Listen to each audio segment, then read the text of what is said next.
बेहोश मन्नत ने लिया विक्रांत का नाम। मान्यता के हाथ लगा सबसे बड़ा राज। क्या टूट जाएगा धैर्य का भरोसा? सीरियल की कहानी अब एक ऐसे मोड़ पर पहुंच चुकी है जहां हर नया एपिसोड दर्शकों के दिलों की धड़कनें बढ़ाने वाला है। अब तक आपने देखा कि हालात इतने बिगड़ चुके थे कि मन्नत खुद को एक बहुत बड़े खतरे के बीच फंसा हुआ पाती है। चारों तरफ अफरा तफरी का माहौल था और किसी को समझ नहीं आ रहा था कि आखिर मन्नत को कैसे बचाया जाए। तभी वहां विक्रांत पहुंचता है और बिना अपनी जान की परवाह किए मन्नत को बचाने के लिए आगे बढ़ जाता है। लेकिन यह बचाव आसान नहीं था। मन्नत को सुरक्षित बाहर निकालने के दौरान उसका संतुलन बिगड़ जाता है और उसके सिर पर जोरदार चोट लग जाती है। चोट इतनी गहरी होती है कि मन्नत तुरंत बेहोश होकर जमीन पर गिर पड़ती है। विक्रांत घबरा जाता है। उसकी आंखों में डर साफ दिखाई देने लगता है। उसे ऐसा महसूस होता है जैसे वह किसी अपने को खोने जा रहा हो। यहीं से कहानी में शुरू होता है सबसे बड़ा भावनात्मक मोड़। बेहोशी की हालत में मन्नत बार बार सिर्फ एक ही नाम ले रही होती है। विक्रांत, मत जाओ। विक्रांत, मुझे छोड़कर मत जाओ। ये शब्द सुनकर विक्रांत पूरी तरह से हैरान रह जाता है, क्योंकि मन्नत की हालत ऐसी है कि वह सच और झूठ के बीच फर्क नहीं कर सकती। इंसान बेहोशी में वही नाम पुकारता है जो उसके दिल के सबसे करीब होता है। विक्रांत को समझ नहीं आता कि आखिर मन्नत उसे इस तरह क्यों पुकार रही है। उसके मन में कई सवाल उठने लगते हैं। क्या मन्नत पहले से उसे जानती है? क्या इन दोनों का कोई ऐसा रिश्ता है जिसे समय ने मिटा दिया था? या फिर कोई ऐसा सच छिपा हुआ है जिसे आज तक किसी ने जानने की कोशिश ही नहीं की? इधर धैर्य लगातार मन्नत को फोन कर रहा होता है। एक के बाद एक कई कॉल्स की जाती हैं, लेकिन कोई जवाब नहीं मिलता। आखिरकार जब आखिरी कॉल लगती है तो फोन विक्रांत उठाता है। फोन के दूसरी तरफ से आती आवाज सुनकर धैर्य कुछ पल के लिए सन्न रह जाता है। वह घबराकर पूछता है, तुम कौन हो? मन्नत कहाँ है? लेकिन विक्रांत ज्यादा कुछ नहीं कह पाता। वह सिर्फ इतना कहता है, मन्नत सुरक्षित है लेकिन उसकी तबीयत ठीक नहीं है। धैर्य के मन में शक पैदा हो जाता है। उसे लगता है कि कहीं कोई बहुत बड़ा खेल तो नहीं खेला जा रहा। उधर विक्रांत मन्नत को लेकर सीधे होटल पहुंचता है। डॉक्टर को तुरंत बुलाया जाता है। डॉक्टर जांच के बाद बताते हैं कि सिर पर चोट गंभीर तो नहीं है, लेकिन मन्नत को आराम की जरूरत है। डॉक्टर के जाने के बाद विक्रांत लगातार मन्नत के पास बैठा रहता है। वह उसके माथे पर हाथ फेरता है। वह उसके हाथों को थाम लेता है। वह खुद से कहता है, मैं तुम्हें कुछ नहीं होने दूंगा। लेकिन तभी उसके दिमाग में अचानक कुछ धुंधली तस्वीरें उभरने लगती हैं।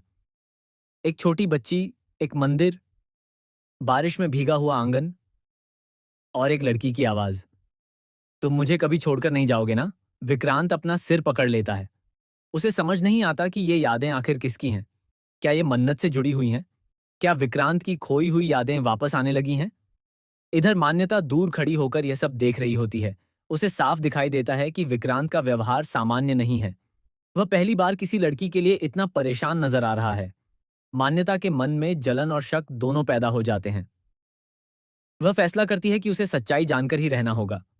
जैसे ही विक्रांत कुछ देर के लिए कमरे से बाहर जाता है, मान्यता धीरे धीरे मन्नत के पास पहुंचती है। वह मन्नत का फोन उठाती है। शुरुआत में उसे कुछ खास नहीं मिलता, लेकिन तभी उसकी नजर एक फोल्डर पर पड़ती है। उस फोल्डर का नाम होता है मेरा अधूरा सच। मान्यता फोल्डर खोलती है और जो कुछ वह देखती है उसे देखकर उसके पैरों तले जमीन खिसक जाती है। फोन में विक्रांत की कई पुरानी तस्वीरें मौजूद होती हैं।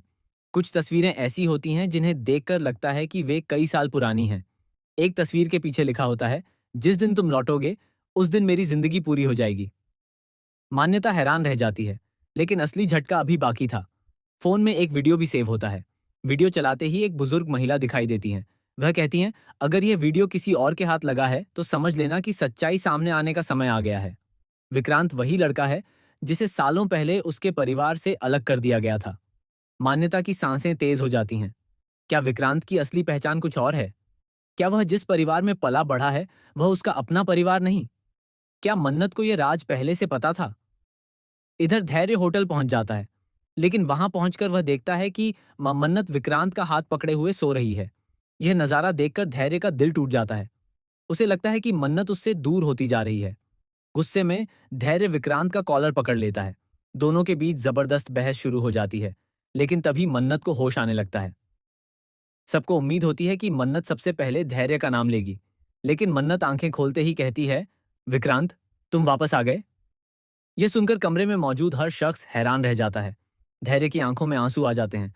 मान्यता पूरी तरह सन्न रह जाती है और विक्रांत खुद समझ नहीं पाता कि आखिर मन्नत उसे किस रूप में पहचान रही है। लेकिन कहानी का सबसे बड़ा ट्विस्ट अभी बाकी है। आने वाले एपिसोड में दिखाया जाएगा कि मन्नत की दादी अस्पताल पहुंचेंगी। विक्रांत को देखते ही उनके हाथ कांपने लगेंगे। वे भावुक होकर कहेंगी, यह जिंदा कैसे हो सकता है? सब लोग चौंक जाएंगे।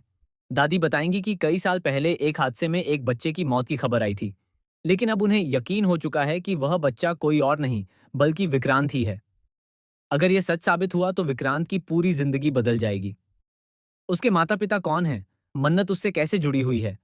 मान्यता इस राज को छिपाएगी या सबके सामने ले आएगी? क्या धैर्य अपने प्यार को खो देगा? क्या मन्नत और विक्रांत का अधूरा रिश्ता आखिरकार पूरा हो पाएगा, या फिर कोई नया दुश्मन सामने आकर इन दोनों को हमेशा के लिए अलग कर देगा? इन सभी सवालों के जवाब मिलने वाले हैं आने वाले बेहद रोमांचक और धमाकेदार एपिसोड्स में, जहां हर पल एक नया रहस्य सामने आएगा और हर सच पुराने झूठ की परतें खोलता चला जाएगा।